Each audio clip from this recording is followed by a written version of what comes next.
In this video, we're going to be reviewing and going over the Samsung S90C. This is not the flagship S95C, this is one step down.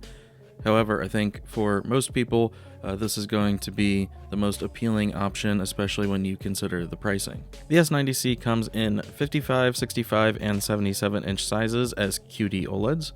These are the models that we're going to be focusing on in this review. There is an 83-inch model, however, it is not a QD OLED, it is a WRGB OLED, so not nearly as good, and really should have a different name. This is the 65-inch one, and this was a Gen 1 panel. So this is everything that comes in the box: the stand, which is 2 legs, and a cover piece for the legs, your little small remote. The US version does not come with the second remote with the buttons. You get the power cable, typical stuff.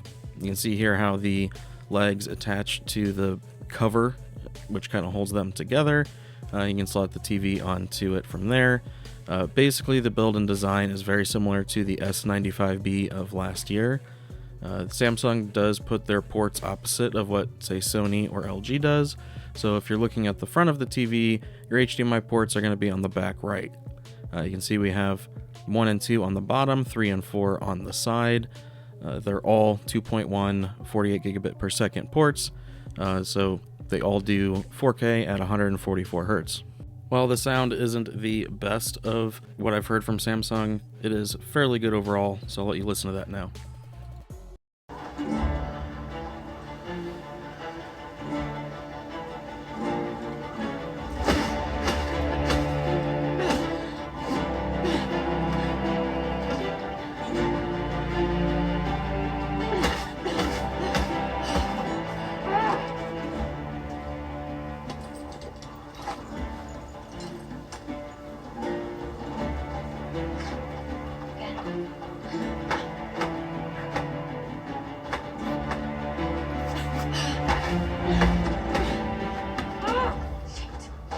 That's enough. We'll start fresh tomorrow. I could do it.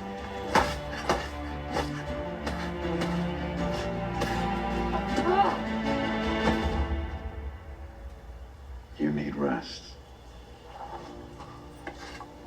Anything else? We'll have diminishing returns. Sir Laszlo, he protected me in Sintra, and he said less than perfect means death. Your stomach's growling loud enough to wake the dead, if that counts.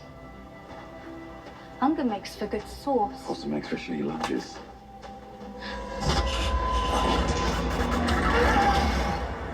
Siri. Moving on to image quality now, I like to use this scene for shadow detail, and overall, shadow detail is actually quite good on the S90C, as long as you're in the filmmaker mode or movie mode and HDR with tone mapping set to static. Here's a comparison with the S90C on the left, the A80L on the bottom right, and the C3 on the top right. And you can see as I toggle through different white balance settings on the camera, how the different display technologies, whether WRGB or QD OLED, will look either red or bluish green on camera. However, in person, I calibrated them to look the same. In this example, we can see the S90C does have a higher APL and overall brightness. And then when it comes to low luminance color saturation, you can see it is a little bit undersaturated, near black, compared to what it should be. However, it is still an improvement over last year. However, the improvement to the S95C was better. Here with motion, I don't think most people would have an issue with Samsung Motion. However, there are occasional little skips here and there and a few other minor motion concerns. When it comes to video processing with highly compressed content, pausing on a worst case scenario like this, you can see what is happening in the sky with the flashing and the flickering, the macro blocking, and it does look pretty bad. However, if this is in motion being played, it's not as distracting as it's going to look here with the camera exposed for it. This is another example here where you can see some of the clouds just turn to macro blocking in the background. It's very noisy and there's some flickering. But again, these scenes generally aren't that long, and if you are having them in motion, it's harder to see. Moving on to reflections, so this is in SDR content, and if you look carefully on the left side, you'll see that the door is open, letting in natural light, and how well the TV is doing at handling any kind of reflections. Now I'm going to pull out a flashlight, and you can see where the light hits directly on the screen and it's at its brightest. Then you can see a little bit of like a red ring around it. However, the larger area of the light is being basically absorbed by the TV very, very well. So as long as you don't have a light source aimed directly at the TV, it's fantastic for absorbing any ambient light in a room. When it comes to gaming, I think the S90C is probably the best gaming display that you can buy today. The only potential downside really is the out-of-the-box accuracy in game mode, but that's kind of consistent with most brands. Really only Sony has an accurate game mode out of the box.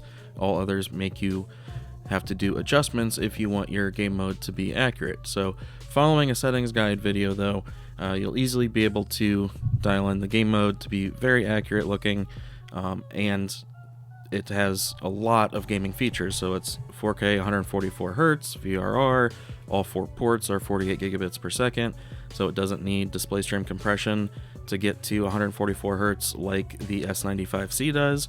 And while it's possible there may be video dropouts on the S90C like the S95C, they're far more rare and really don't see owners complaining about that. When it comes to posterization, there is basically nothing to complain about. I mean, that's just very, very minor that you really have to squint to look for, versus LG, which it's very obvious, especially at 120 Hz.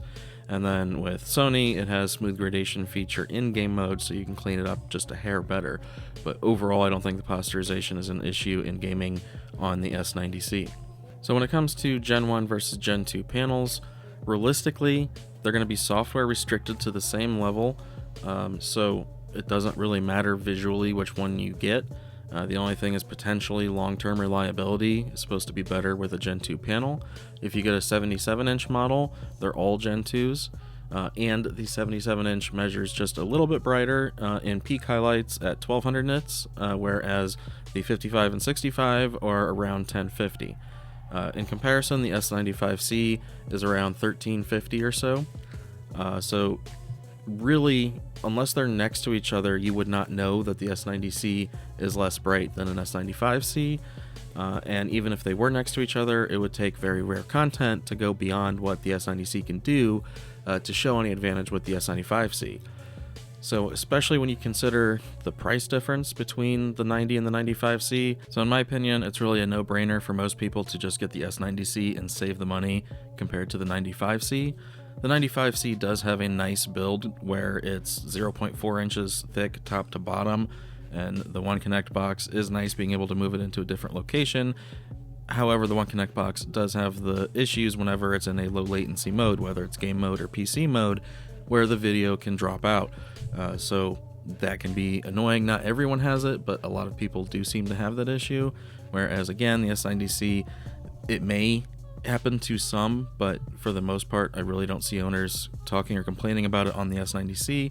So it may just be a couple of bad panels here or there with the S90C, whereas the S95C, it does seem that there's something with the One Connect box, because it's not even just the S95C, it's any of the models that have the One Connect box that can experience the dropouts when in gaming or on PC.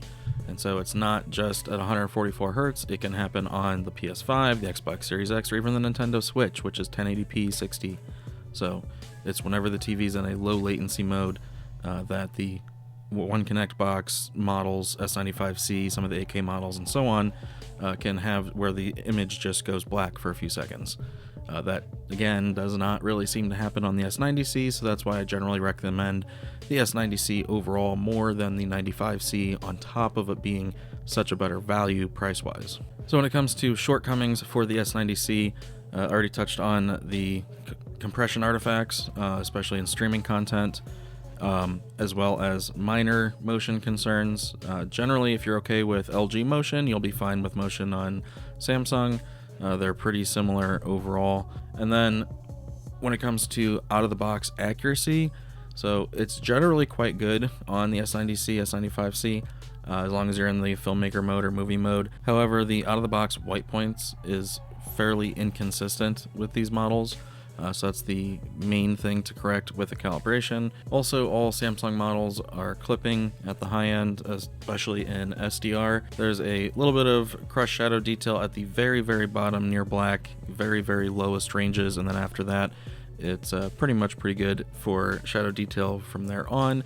So basically in the middle between Sony and LG, where LG will crush more and Sony will lift the bottom end a little bit more. Then when it comes to color in SDR, color accuracy is actually quite good after the white point's corrected. In HDR, it's going to be in the DCI-P3 mode out of the box, and you will want to go and change that to BT 2020. I do have a previous video discussing that and how the auto gamut is not broken like some think, and what settings I recommend for BT 2020 on the S90C. Between that video and the S95C settings video, you should be able to get the settings you need for an S90C. However, I will do a dedicated S90C settings video as soon as I have time. I've just been kind of buried in other work. I have been trying to get some live streams in more, so if you do subscribe and keep an eye out for the streams, you can always feel free to ask questions on the stream, and I may discuss the S90C in further detail, showing charts and measurements in one of the upcoming streams. So overall, the Samsung S90C is my #1 recommended premium TV for 2023. I think the value that it offers just cannot be beaten. The picture quality, everything that it offers as a whole package is better than other brands' flagships in some cases, and it does so at a very, very good price. So fully recommend getting an S90C at a good price if you can do so. And really, the only other TV that would go beyond this, in my opinion, would be the Sony A95L at nearly double the cost. So only do that if there's something that it offers that this doesn't, that you really want, and you don't mind paying double or so the cost of the S90C to get one. Alright, so that's going to wrap up my review on the Samsung S90C. I hope this video helps you out. If so, leave a comment below and hit the like button, and I will see you all again in the near future in another video. Thanks for watching. Have a good one.